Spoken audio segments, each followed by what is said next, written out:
New life is springing in Bar Harbor at a horse farm with a not-so-bright past.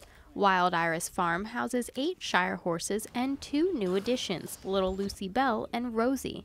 And make no mistake, it took a lot of TLC and elbow grease to get it here.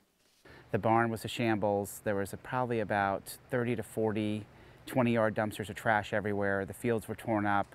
There was barbed wire down everywhere and metal everywhere in the pastures. 4 years ago, when it was called Yawkey Stables, this property was a mess. The state seized nearly 20 badly malnourished horses from the previous owner. Then the property was foreclosed on.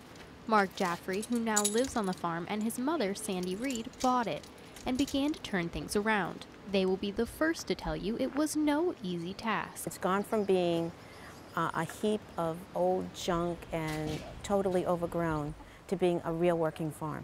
Locals have made it clear they like what the mother and son have done with the farm, and it's that outpouring of appreciation, says Sandy and Mark, that makes it all worth it. Our neighbors have been totally supportive, and I couldn't be nicer and happy to see the horses here. It's a labor of love and it's definitely worth it, but obviously you have to have a passion for it. They are not the only ones working. The horses are too. Ready to go to work? Meet Dickens and Griffin. 4 days a week they saddle up and head to town, bringing the first horse-drawn carriage to the island in over 20 years.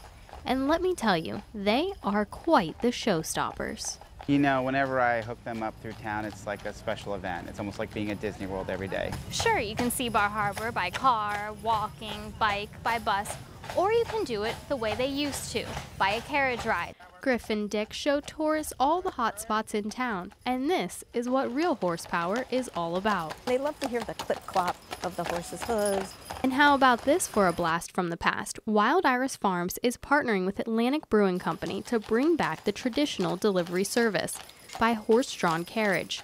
A few times a week it pulls up and diners get an extra treat on the house. It's a job that you love. Everyone loves that you're doing it. It's safe to say the horses enjoy it too. In Bar Harbor, Samantha Edwards, News Center.